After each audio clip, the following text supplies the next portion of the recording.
Hello, everyone, and welcome back to another episode with the Road to Glory podcast. I'm Juliet.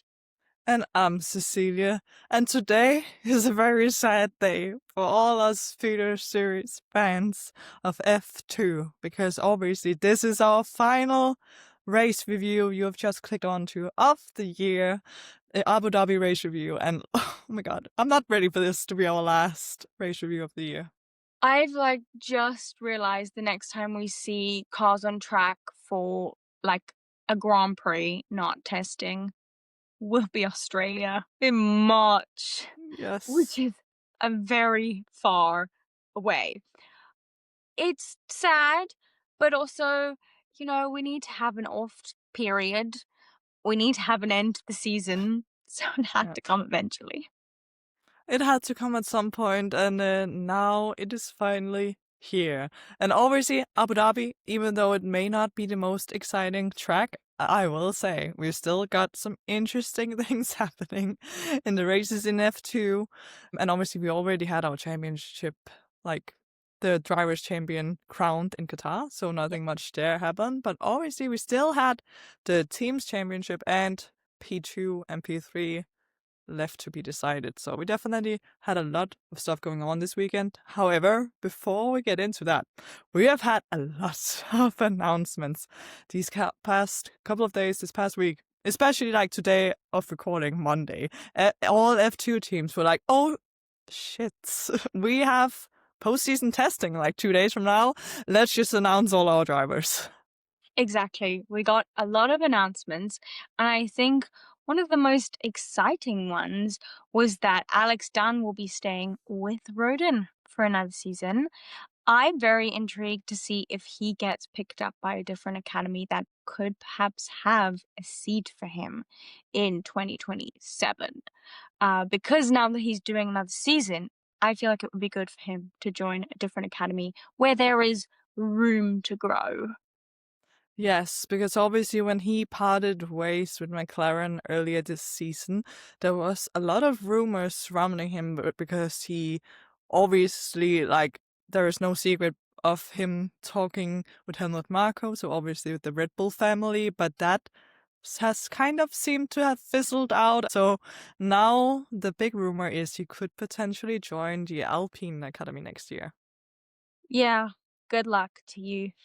Yes, honestly. Because if you want a seat in the near future, Alpine has a lot of drivers waiting on the sidelines, so take a number and take a seat. Yeah, take a seat and wait and see what happens. Good luck with that. Also, while we're still on the topic of Alex Dunn, I feel like this has to be mentioned because it is something that we mentioned way back earlier this year in the podcast, which is Alex Dunn and penalty points, and will he reach 12 penalty points? And the timing of this is actually insane, because in the final race weekend, he didn't, obviously this year, he didn't get any race ban, he didn't reach 12 points, but he decided, you know what, I want to go out with a bang, let me get those penalty points, and now his tally actually is at 12 points. Obviously, he can't get a race ban because there are no more races, but he did make it to 12, which is actually insane for a driver of his talent, I would say. Impressive. I think it might have been a goal for him to reach it but not get a race ban. Just for the hell of it, because he did it very well with timing. So I'll give him that. Yes, and we'll definitely get more into when we get to the races how he managed to get those final penalty points. But looking at exciting announcements, obviously we also haven't touched upon yet in an episode, because we recorded last week's episode the day before this news dropped, which was of course that Leonardo Fornaroli and Richard Verschoor are joining McLaren's driver development program next season. Yeah, which Fornaroli, not too much of a shock. We have mentioned it here before. So that was not, it was still whoa, but there were a couple of rumors. Perhaps it could be somewhere where he could go. Richard Verschoor joining, that was a bit of a surprise. Especially because his future is very unknown at the moment. There are some rumors that he will go with United Autosports to like WEC, but then people are saying he can't go to WEC yet, so maybe he'll go to ELMS. So yeah, um, perhaps not another season, perhaps another season in F2, imagine. Oh my god. If we get a Richard Vishaw sixth season, like that will be reason enough to maybe just stop watching F2.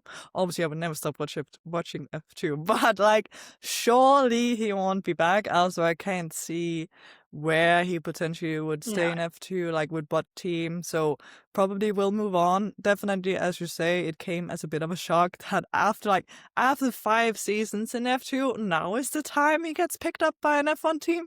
Well, good job, Yeah. and I'm happy for him, of course. But it is interesting because obviously in the F2 show Chasing the Dream, we have seen him talking to Zach Brown previously, like really pleading with him to like give him a chance, and obviously now he has succeeded in that. So well done to him. And also for Rowley, I was so annoyed when it was announced because when we recorded last week's episode, I said I had no idea who it was going to be because I had like talked myself out of my Yeah. initial prediction of McLaren because I thought, oh well, McLaren probably won't have a seat ready for him in 2027, so maybe he will go with someone else. But yeah, just being part of the constructors winning team, like driver championship winning team, is obviously good for him either way. Like he can always jump ship if like another team is ready to offer him a seat. So it definitely makes a lot of sense from that perspective too. Exactly. And those were not all the announcements that we got. No. We got an announcement that I feel like we mentioned that Sebastian Montoya would be staying with Prema, but that completes their lineup. So now it was like Mini is out of a seat, right? We know where Mini's going now. Mini will be joining MP and he will be teammates with Oliver Goethe, who is coming back for another season with them. So they are going to have 2 year 2 drivers, not rookies. So interesting for MP.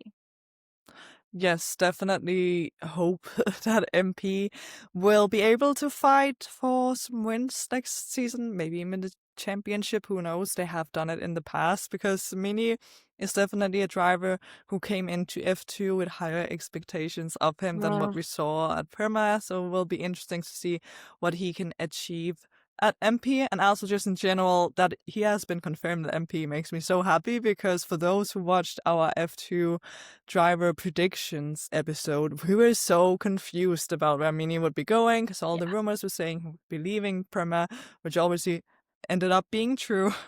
But now we know he's an MP. However, that is also shocking to a lot of people because a lot of people, including myself, actually believe that Tim Tramnitz, the F3 driver for MP, would move up to F2 with MP. But now that seat is taken, so now his future is unknown still. Yeah, no idea where Tim will go. I hope he gets a seat. But there is this like weird gap between F3 and F2 where F3 have 3 drivers and F2 only have 2. So Yeah. there are some drivers who just don't make the jump, but it's usually the drivers who haven't performed as well. And Tim's performed, he's had some good performances. So I really hope he does get a seat in F2 next year. Yes, definitely keeping our fingers crossed. But the announcements also don't end there because they keep coming. Next announcement we got is that now High-Tech's lineup is completely confirmed as well, with Ritomo Miyata staying for his 3rd season in F2, now for High-Tech, obviously.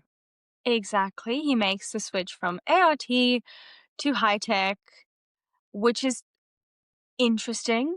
High tech, like their average age of high tech Yes, I was drivers. about to say so. Like, how, because I know Ritomo Miyata is from like 1999, which is okay, so some people maybe not think that sounds old, but when people are older than me in F2 and I'm like from 2001, like that is old because I'm used to people being younger than me. So like appreciate High-Tech making me feel like a young person now, like 2 years Exactly. younger than Ritomo. But like also Colton Herta, I need to know how old he is now because I don't remember, but he's definitely also older than me, like maybe a year older than me. So oh yeah, he's from 2000. So Definitely the oldest driver lineup we've seen for possibly ever in F2. I'm honestly not sure.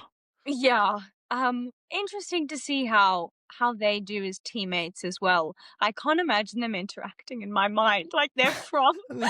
the opposite corners of motorsports and now they're here with High Tech, a British team. Like Yes, it's such an interesting combination they're going for. Obviously, the experience of Ritomo, but then again, Ritomo also like hasn't shown that much in F2 compared to like his first 2 seasons has been kind of mediocre. But then again, also last year he did do ELMS alongside F2, so he's kind of an odd one. Definitely still has potential. Maybe they just want like that stable third-year driver next to Colton. Obviously, a lot of people are expecting a lot of Colton Herta.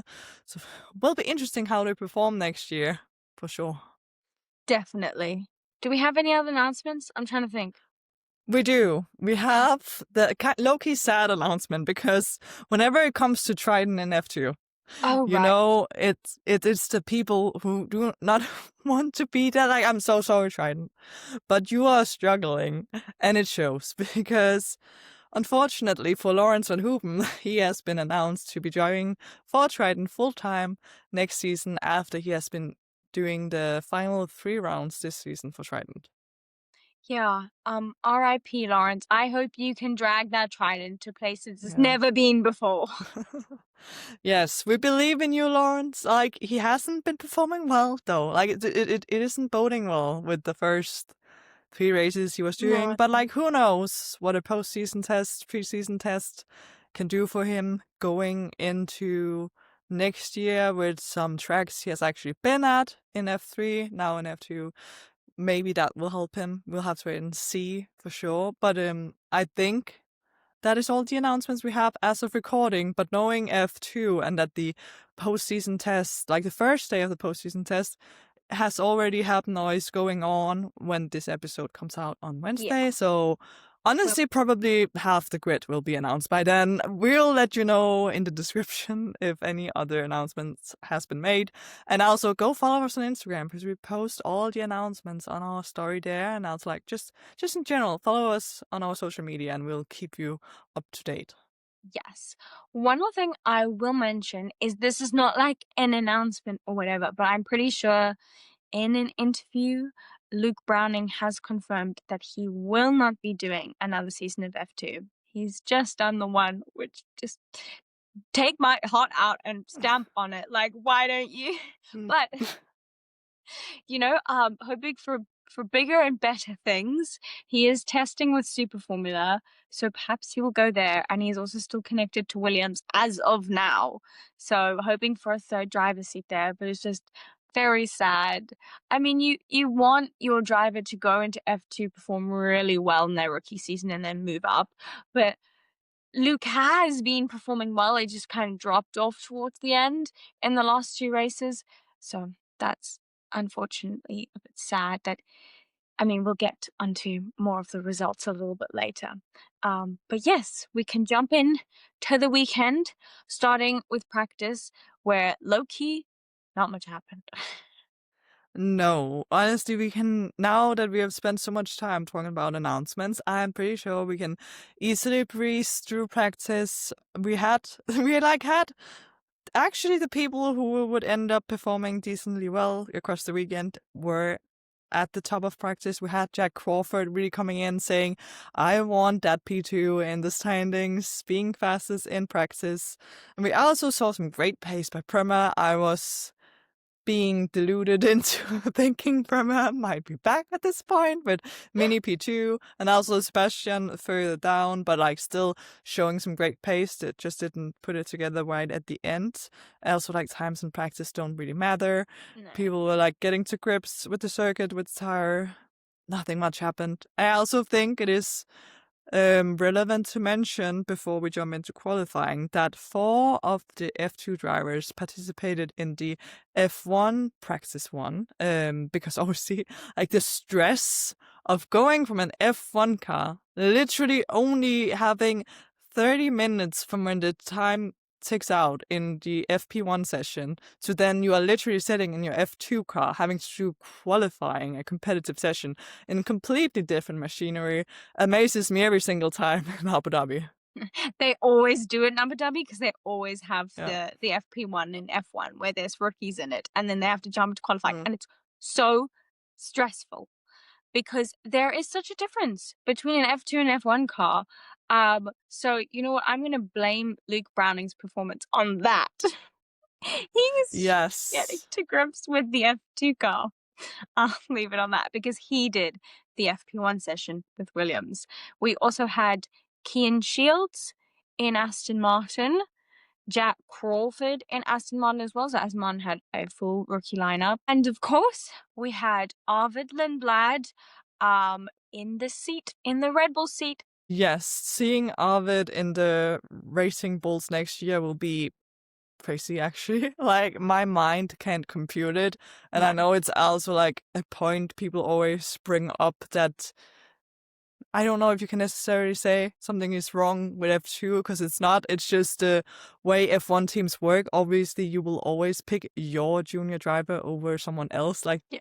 Arvid is Red Bull's investment. So even though he hasn't been performing as well as a lot of the other drivers and rookies in F2 this season, of course, it is Arvid Racing Bulls or Red Bull are seeing the potential in. So will be interesting to see what he can do when he gets up into F1 next year. But yeah, definitely all the rookies did from F2 did pretty well, I would say. Aston Martin was an odd one. Like with Kian Shields. We literally mentioned it last week too, that I had my whole like rant about Kian. And what happens next day? He is announced to be doing FP1 for Aston Martin. So that was definitely something. But yeah, Yeah. will be interesting to see where that goes. Agreed. And he does do some testing for them. So it does make sense Yeah. that they want him in the seat to do a bit more in the practice. So, you know, he's connected to the team. It would be left field if he suddenly went to some other team. But yeah, definitely something Mm. I was not expecting when it was announced. But I guess we can go into qualifying then, which, as you mentioned, it can be so difficult going from an F1 car to an F2 car. And definitely some drivers were struggling more with it than others, unfortunately, as we have already touched upon. But if we look at what happened in qualifying, first of all, track limits was definitely a thing. Actually, a lot of big names getting their first times deleted. I know that Alex was one of them. Also, Luke and Arvid got some decent times Yeah. deleted. So definitely put more pressure on than there already was. 100%. I feel like just with Abu Dhabi, day seam track limits is something we deal with quite a lot. Even in F1, people get times deleted because of track limits. So it was not surprising to see, but it was surprising to see technically like the big names, the drivers, especially when Yeah. you want these drivers to perform well, getting their laps deleted. Yes, very unfortunate for them. At least most of them got a better time set. I think that Luke Browning has actually just been cursed. We went into this final double header saying, oh, you know, he still has the potential to win the championship. Like, it wasn't like he was crazy far off. Someone definitely cursed him. Someone didn't want him to get near the points at all, because obviously, besides him getting a time deleted, he also got impeded by Nikola Sola, which I'm sure also didn't help and also resulted in a 3-place grid drop for both races for Nikola Sola. Somebody paid an Etsy witch to curse Luke Browning, Yes. and I want to know who you are so I can curse you right back because it's not fair. Yes. I went in No. to this double header with so much hope and just came out absolutely crushed. Even after Qatar, I was like, it can't get worse than this. No. Abu Dhabi. Yes, you were honestly not prepared, because it doesn't really get better in the races, unfortunately. At least not much. But yeah, looking at the results, we had Roman Stanek taking pole position. Great for him. Obviously also important for Invicta wanting to wrap up that team's championship, even though it definitely seemed very likely Yeah. that they would get the championship as the most dominating team this year. But still a good starting position. And also Jak Crawford showing that it is possible to go straight from an F1 car to an F2 car. I actually don't even think he had time to change into his normal race suit. He was just straight into the car in his pretty sweaty Aston Martin race suit. Who cares? It made him fast. He went P2. And then Leonardo Fornaroli also managing to get a P3. Which was impressive. You know, our championship winner, he's already won it, is Yeah. still like he knows he has to perform Mm. for his team now. He may have won the title, but he's here to get these points for his team to win the title. Yeah, super impressive to see. Also what you want to see. Like, you don't want to see the literal champion just like going on an early vacation, which Yeah. also like could have happened, like not physically, but just mentally clocking out. He was still very much in the hunt for more points. Also, before we move on, I will note that Stanek, his pole position was actually questioned for a little while because he was referred to the stewards for some plank issue, which was that basically the team had fitted a plank that was non-declared basically to his car. That turned out to be just like an administrative issue, so the stewards didn't see any issue with it. I did see a lot of angry people though being like, it's so rigged, every other team would have been disqualified. I have no idea if like that's the case. Usually when you do hear something about a plank, it could be a disqualification, Yeah. but this time it was not. Just something interesting to note. Definitely. And like the information that we get from F2 is so little. So like we don't we get a statement that's very Yeah. general and we always get the same thing. Whereas I feel like there are situations where stuff is different and they just blanket it under that. So they could have like they could be fine, you know, it could have been something that happened in the Yeah. background that we just don't know about. But Yeah. it does sound a little bit like dodgy when you just get this, and Yeah. when the other times when we've heard this, people have been disqualified. Yeah, a little bit of controversy, but I don't think that Roman will be back next year. I think this is his final season. Yeah. So Agreed. let him have it. Yeah, exactly. Let him have his pole position. Also, I think it is easy to jump to conclusions that, oh, that should have been a disqualification because, like, again, we do not know the details. It kind of does remind me of, like, a couple of weeks back when Mercedes technically didn't send in the information to FIA about their setups, where it again was like an administrative mistake that the documents hadn't been sent or whatever. They also didn't get disqualified. So like if it's just like, you know, the plank is legal, it was Yeah. just not stated to be there kind of thing. Like there's no issue. So Yeah. he kept his pole position, which is probably for the best. Also, Arvid Lindblad ended up P10, which is obviously important going in to the sprint race because that meant he had reversed grid pole position. Exactly. And now moving into the sprint race, it was actually a very good start for both Arvid and Joshua, who was right next to him. They were like pretty even, which I was impressed with because Arvid has had a couple of little bit down races, and it's really nice to see him back up there, especially when now he's been announced for F1. Yes, definitely good timing for him to Yeah. show that he still got it, because a negative thing you may be able to say about Arvid is that throughout his career, like looking at his season in F3 and now also in F2, he has been an inconsistent driver, so like results are not always there for him. So I definitely think it was important for him to like show that he still got it in this sprint race. Also, like that is when it comes down to so much luck, because like had he been 11th, he had started 11th in post races. So like being 10th is so crucial, because like when you look at who qualified right behind him, that was Alex Dunn. Like the complexion of that sprint race could have been so different, like with such small margins deciding it. Exactly. I will mention one driver who seemed to come to play this weekend was Dino Beganovic. That man was driving like he had nothing to lose, which pretty much he didn't. Yeah.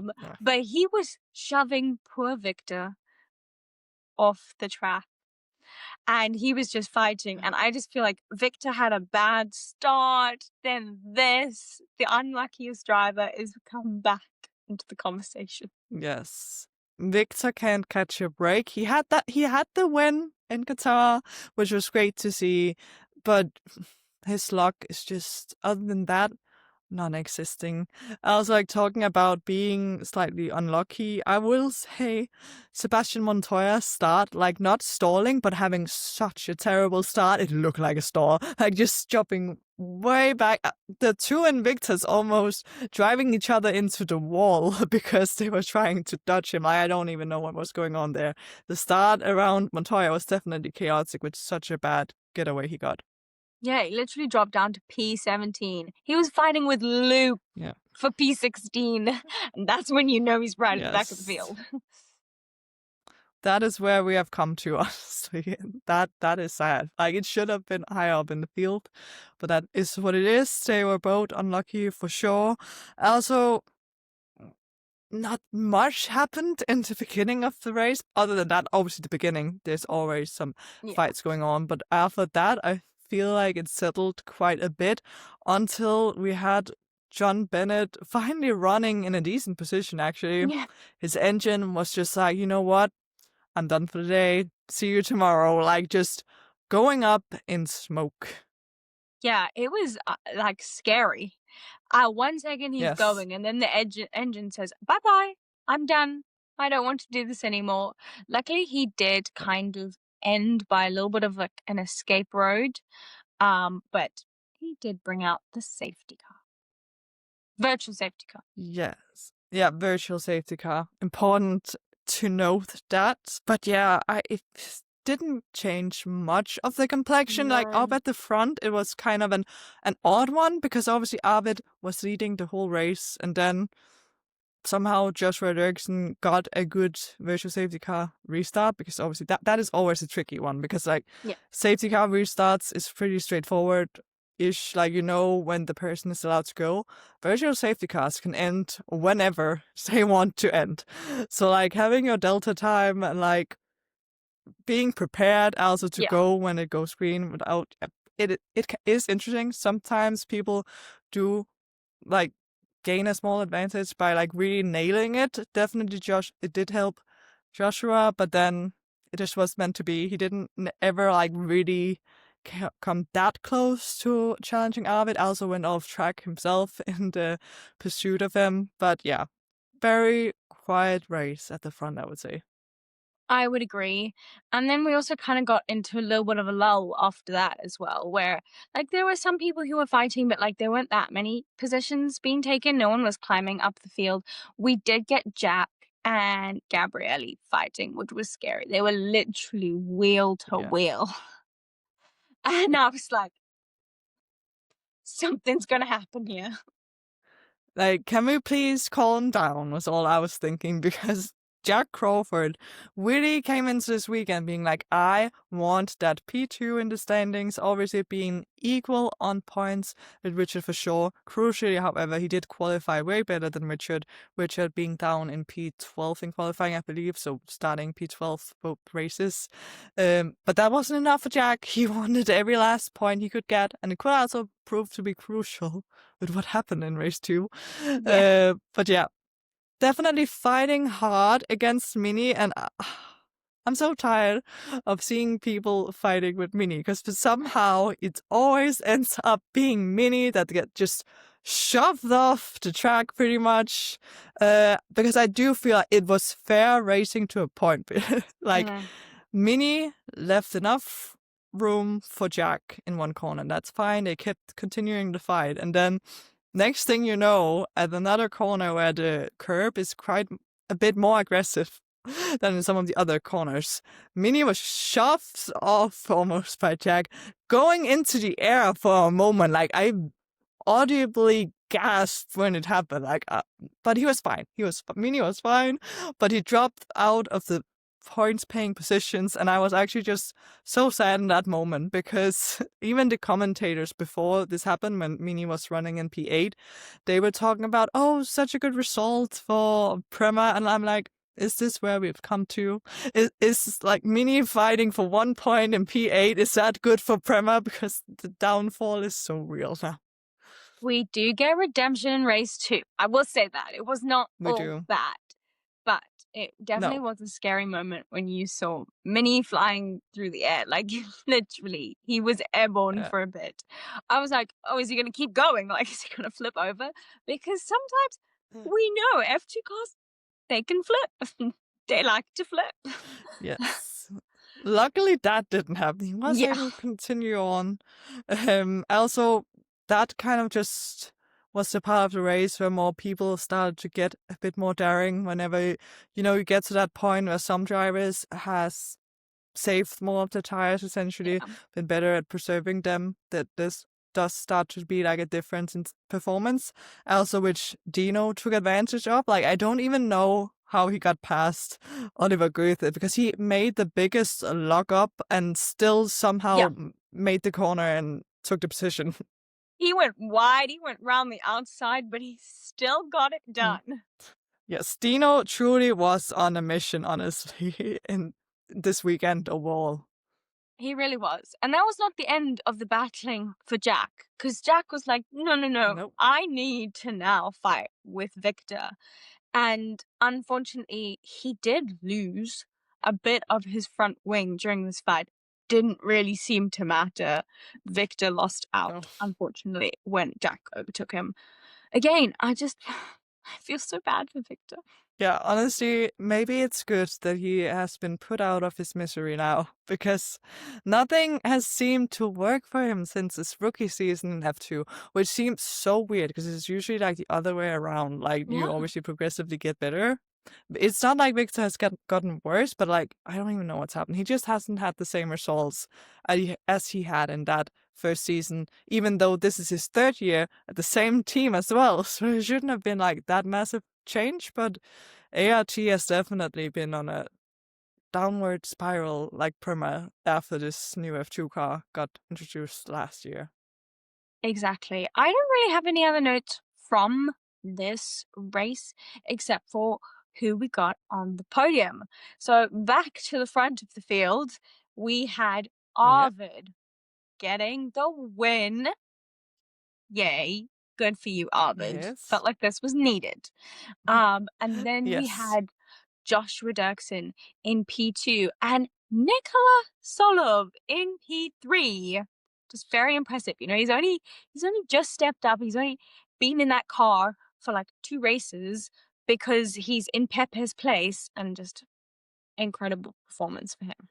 Yes, I was so happy for Solov, honestly, because like he got the podium he was supposed to get in Qatar last week, because he was so close to that sprint. Yes, exactly. That sprint podium last week, he got it now. So that was amazing. The only other things I have written down was that after the race, for the road, he got a 10-second penalty. Literally did not matter. He was outside of the points anyway, as far as I know.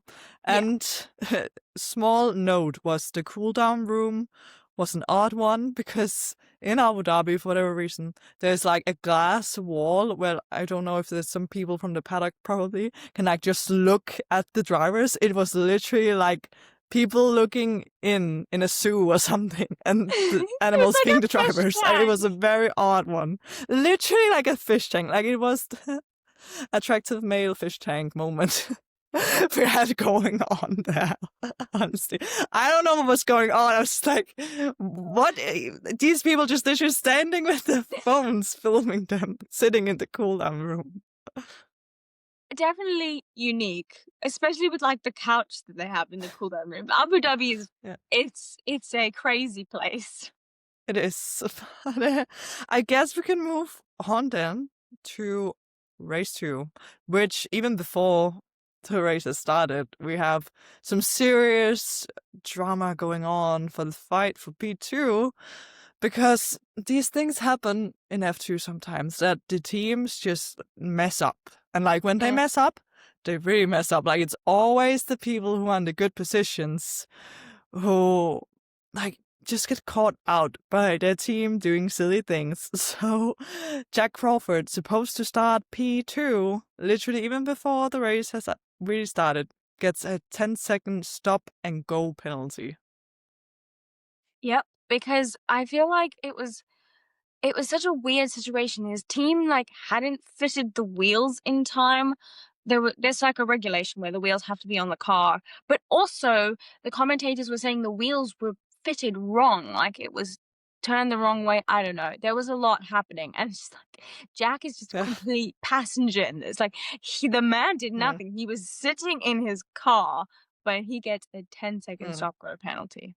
Yes, and obviously that is like the most severe penalty you can get. So they were really mad about what the team had done. Like it would almost have been better if they had just like been more quick to like make a decision and then having him start from the pit lane. Because Mm. like with this situation, with him getting a 10-second stop and go penalty, like after the end of lap 1, he literally had to go into the pit lane, stand still for 10 seconds and then go again, which is like the worst scenario possible when you are starting P2 and also still fighting for P2 in the championship. Exactly. And that was not the only thing that we had happen before like the race has started. We had Lawrence Van Hoopen had a technical issue on the way round to the grid. So he could not start from his grid spot. Again, just not the greatest performance for Lawrence in these past couple rounds with Trident. And I do hope that he maybe understands the car a little bit more next year and can see what he can get out of it. Yes, because this start that he has gotten to his time with Trident could definitely have been better. Like let's put it that way. Hopefully it can only go up from here though. Like Exactly. that is a positive. He can't go further down now. We are at the bottom and we can only go up from here. And that's good. Yeah. So yeah, what then actually happened in the race? Mm. As we usually see in F2, we had split strategy with the leading driver on the alternative strategy of starting on the medium was Leonardo Fornaroli, I believe. It was interesting, like the teams in Victor deciding to like split the strategy, I would say, Yeah. with super soft and medium. But then again, when you have two drivers at the top, also Invicta had already won the team's championship, I'm pretty sure, from the points from the sprint. Or like not always, but like you could see like the Yeah. points gap was so big that there was no way the other teams were gonna catch them. But yeah, definitely was interesting seeing like again teams starting on different tires. Because we have had a couple of races where oddly everyone just decided to start on the same tire. We always get some more exciting prospects when people are on split strategies. Definitely. And I'm sure teams don't want to double stack because that's horrendous in F2. Like sometimes the second driver has to wait there and the pit stops are not fast. But going back to the start of the race, we had a good start from Roman Stanek from pole. Not the greatest from Leo, but obviously we didn't have like Jak was going to be pitting later, so it wasn't as bad for him. Um, That must have said Dino, but I wrote Dion. And I was like, Slightly different of names. Like, what is Dion? Yeah, your well, notes were just like Dion instead of Dino. Yeah. yeah, Dino had a good start. Again, this race, he was like, there is everything to play for. Like, I have nothing to lose. I am just gonna overtake Leo for P3, and just go off. Yes, exactly. Also, then when Jak had to pit to serve his 10-second stop and go penalty, obviously everyone gained a position there. So Dino essentially went from P4, then obviously in the start went up to P3, which was, I should say, Leo was, and then got promoted to P2 when Jak peeled into the pits. But honestly, just the first lap was so elbows out by everyone. I feel like everyone knew this is the final race and I need to be places. Absolutely. Everyone was like, "You are going to have to really fight to get past me. Like, I'm not letting you past. This is my last chance to prove myself before next season, or just Yeah. last chance in F2." Yeah, and I will say some of the elbows out stuff did end better than others. Also talking about final race and also probably final race of a driver's F2 career. Of course, the saga of Victor Martins and Alex Dunn could not end without another incident between them. Of course, like if it had to be anyone that It was Alex them. could ruin the race of, it had to be Victor Martins. Like I know. Alex Dunn is not a bad driver, but like, can he give Victor a break? Obviously now he has to because Victor is not going to be there next year. Why? Who is the next victim that Alex Dunn will target Yeah, next year? Find out. yeah. Wait to find out. Oh god, yes, that will be interesting. At least this time it wasn't like what happened in Monaco and half the field got taken out. Um, we only got No. one unsuspecting Kian Shields who did not see Alex and just went straight into him. Yes, honestly, that was also such a scary crash because what you never want to see is a car being stationary and then another driver just slamming right into the side of him. Very unfortunate that Kian literally was the only driver that came behind him who wasn't able to like avoid him. But that is what that is. Obviously, that ended Kian's race. What it all started with was Alex trying to do an overtake on Victor Martins, which Yeah. ended up badly. Ended up taking them both out, both Victor and Alex. So yeah, the beef between these two, like I would love to see them interacting because like if you look at the season, we had Monaco where Alex literally potentially took away a Monaco win for Victor. I know Mm, it's not that simple because it was literally turn one, lap one in Monaco, yeah. but we all know positioning is so important in Monaco. If you are leading, you're most likely winning the race unless some crazy safety car situation happens. And Victor did take the lead off Alex in Monaco, which then resulted in them crashing into each other in turn one. Then we also had, not that long after, a pit lane incident in a practice session even, I think, where Alex drove into the back of Victor, and now he was like, you know what, I'll give you a proper send-off and take you out of your final F2 race as well now that I'm at it anyway. This is also one-sided. Every incident is Alex Yes, hitting Victor. literally. Victor never retaliates. He never tries to get him back. I would feel personally attacked if I was Victor at this point. I feel so bad. The man has the worst luck, and he has like someone who seems to be attracted to his car to crash into him.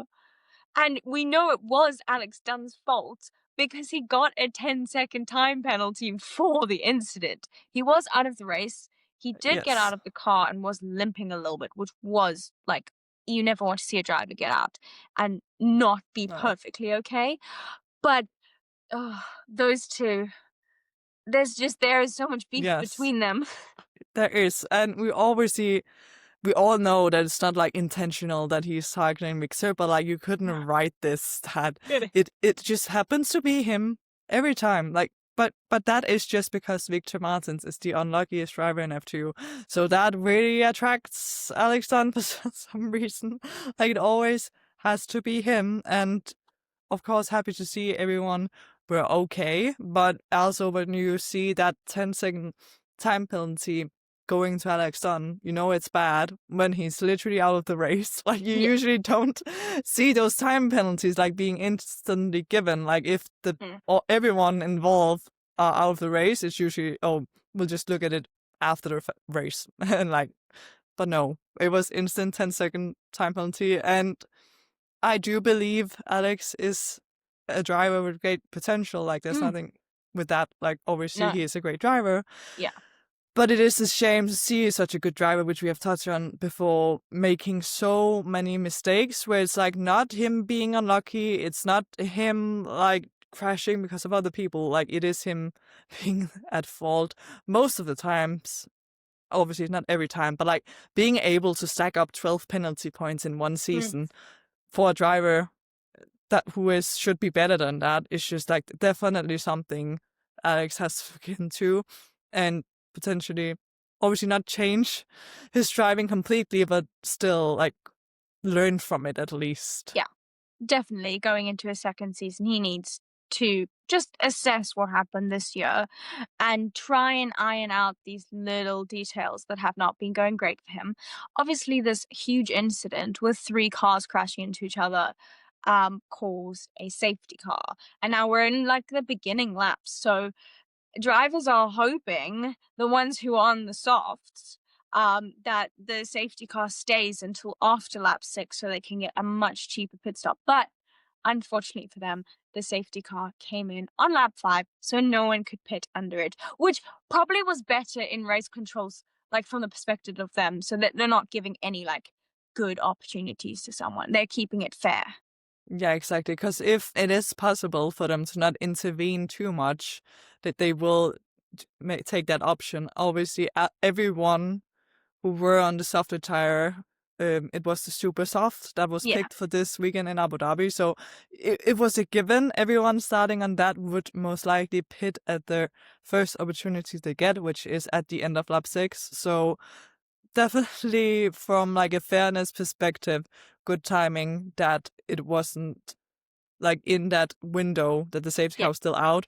Also, obviously, driving behind safety car also prolonged the stint a little because they are not taking as much life out of the tire. But yeah, was good to see the race getting going again at least. Yes. And then once lap 6 came around and everyone could pit, we had Roman, Dino, Gabriele, and Luke all pitting for medium tires. Dino actually overtook Roman after the pit stop for like the net lead. Because obviously they're not technically in the lead, but for the people who have stopped, which was good for his team and for Mm. again, Dino is just fire. There's fire underneath him and he's going for it. Yes, the only negative that we got out of that, honestly, I never thought I would say this, but I almost feel bad for Roman Stanek, obviously being the pole sitter of the race, Yeah. leading the race, pitting, and then Dino being so hungry for that virtual lead, essentially, fighting with him in their like first laps on the new tire, where obviously for those who don't know, they do come out on cold tires, so there's Yeah. also like they are slower out of the pits, they're struggling a little bit. Also then Dino deciding to challenge Stanek, which ended up being the reason why both Stanek and Dino lost time fighting with each other, even though Dino did get the position. That when Joshua Dirksen, a couple of laps after, or the lap after, I'm not sure, pitted for his medium, he came out in front with the net leads. Yeah. And like, Dino, he did well. He did super well. He did what he could. But in the end, it was all for nothing. And that's how I also feel bad for Stanek, because later in the race, Dino would end up getting a time penalty for speeding in the pit lane. So it was literally all for nothing. Like Stanek losing the lead and Dino taking it was for nothing, because in the end, Dino wouldn't even end up on the podium because of that time penalty, unfortunately. Exactly. And I do think when we mentioned Joshua Dirksen, he's an incredible driver. As we mentioned last week, not taking anything away from that. Love him. He is just very, very lucky because he got this lead of Yeah. the race technically for free. And yeah, he just seems to benefit from other people. Yeah, when you look at Joshua's weekend, like quietly, he was probably the best performing driver across the weekend. Obviously, Yeah. finishing P2 in the sprint race, winning the feature race, such a good way to end off your season when you know next year he'll be in probably the best car because he's joining Invicta, the championship winning team. So will definitely be interesting to finally see him out of AIX. The only thing that will not be interesting about that is we will definitely be back to AIX being being not great. I have no expectations when Joshua leaves them. Like, I'm so sorry. We all know Kian Shields won't do anything spectacular unless something crazy happens. And also with Emerson Fittipaldi joining them out of nowhere, will be interesting to see where ARX end up next year. Definitely. And you know what? That was not the last of the chaos to happen in this feature race. Suddenly, out of nowhere, we see Sebastian Montoya slowing down. And now it's like, oh no, what's going to happen?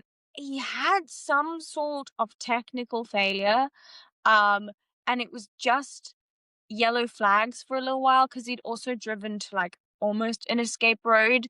Then it was a virtual safety car and he kind of got beached on the curb. And then it was a full safety car because they literally couldn't move his car. No, also that turning into a full safety car definitely ruined the strategy of those drivers who were still out on the alternative strategy, unfortunately, because it closed up the field. So the drivers who had already pitted obviously gained that time that the people staying out had, like, the gap they had managed to build, which is obviously always unfortunate to see, but that is just F2 things, motorsport things in general. Like, sometimes you get lucky with a safety car and sometimes you don't.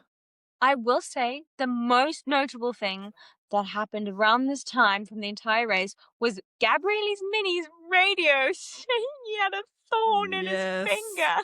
Then everyone, even the commentators, were like so confused about what was going on. How could he get a thorn in his finger? Very interesting team radio. I will say though, I have seen him commenting on F2's social media post that it was not a thorn, it was a stone, apparently. No! So a stone hit him, which makes way more sense. I don't know if, like, he said it wrong or if we all heard it wrong. Apparently it was a stone, which is completely different thing.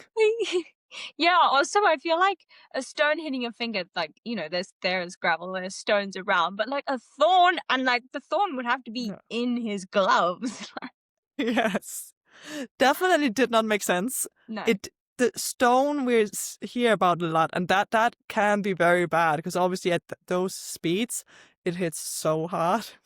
I'm happy he managed to, like, continue on without too many issues because obviously Mini had such a good race. Like, he was really going into that final race in his rookie season, final race for Prema. I'm not ready to let him go, but obviously we know he will be switching to MP.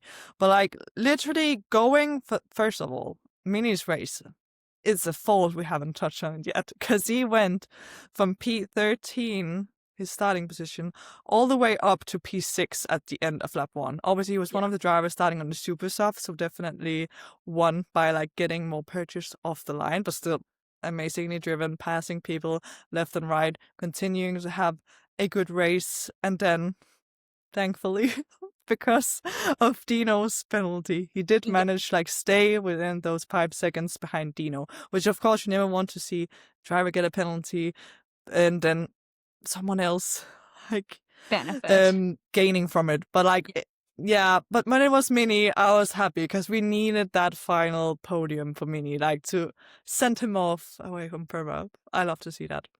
Exactly. I actually wonder if something was wrong with the high techs because both of them got the 5-second penalty for speeding in the pit lane. So I wonder if maybe there was something wrong with their pit limiters, because it's unusual that both of the teammates do. But yeah, I just thought to note, you know, Luke's race couldn't get worse, and then it did. Yes, I'm definitely convinced it was a high-tech issue since it was both of them that sped in the pit lane. Seems unlikely that that would happen unless it was because of some mistake. But yeah, looking at the race, nothing much else really happened other than the people who were stuck out on the alternative strategy did fight each other for the lead, Lindblad and Fornaroli. Honestly, just losing time on it. There was not any point to it at that point of the race after the safety car because obviously their gap had disappeared. They know when they're gonna pit, they would come out far behind and would have to fight their way through the pack and not really in a position to win the race or even end on the podium like we see sometimes when the alternative strategy works out, it just wasn't this time. No, it wasn't meant to be. And by the end No. of the race, we got Joshua Dirksen, P1, put back-to-back podium in the weekend, which is just absolutely insane. Such great luck and great racing for him the whole weekend. And we had Roman Stanek in P2.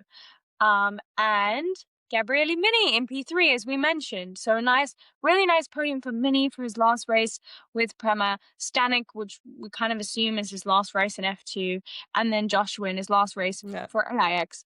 Because we know he's going to Invicta. Also, I think Abu Dhabi / Dubai is like AIX's home race. I think they have a lot of investment from there. So he was very happy to get this for AIX at their home race.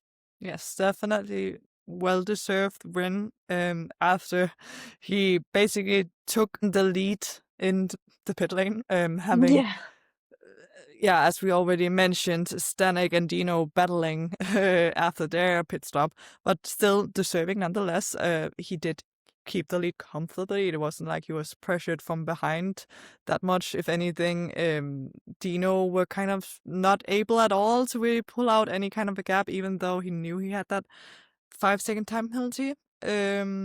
Which dropped him down to P4. Unfortunately, there was only 2 tenths in it at the end, and you could just see Gabriele Mini, like physically on track, being P4, like starting to get anxious about going outside of that 5-second gap, because he was like pushing Stanek along. Like, he couldn't make the overtake on him. He probably would also lost too much time on that. So she's like, can we drive faster, Stanek here? Like, he wanted that podium.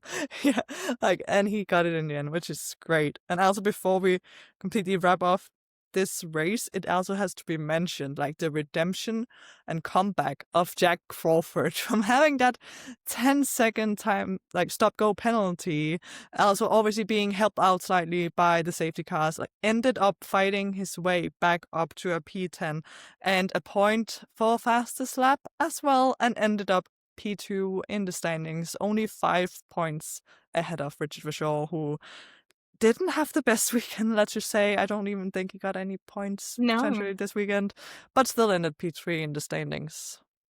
And good for like Richard Verschoor. He didn't really have to worry about it behind him, because Luke was also having just as bad a couple of weekends. So exactly. Luke comfortably finished in P4 in the championship. And we got Invicta winning the team's championship back to back. Yes, definitely impressive for them. Will be interesting to see if they will go into next season still being as dominant. Obviously, they have a really great lineup going into it with Rafa Camara and Joshua Dirksen. So that will definitely be interesting to see. But like, we are getting ahead of ourselves. We're already getting so excited about F2 next year. I'm sure we're gonna get a crazy season once more. Exactly. And don't you worry, we will still be here for a little bit. I'm not entirely sure when we are taking our break, but we will tell you when it is our last episode before our break. We still have to wrap up our season here. And don't you worry, we're also not going anywhere for very long. We will be back. We will be posting. We're also posting on all of our other socials. So make sure you go and follow us on Instagram, on TikTok, and Twitter. And yeah, you don't want to miss out on any exclusive content that we post there. Also, if you're watching right now and you're not subscribed, you should be subscribed, because we have exciting things planned for the future, and you're going to be wanting to be one of the first people to hear about it. Yes, definitely stay tuned for whatever next content we have coming up. We will be back already on next Wednesday with another episode, and we'll, as you say, keep you updated on when we go on our little Christmas break. But you can be safe. We will be here again. Don't worry about it, and get you lots of great content and keeping you updated on everything that's going on in the feeder series world, is particularly about F2, F3, and F1 Academy. But thank you so much for everyone watching. We hope you enjoyed this episode and that we will see you again next week. Bye. Bye.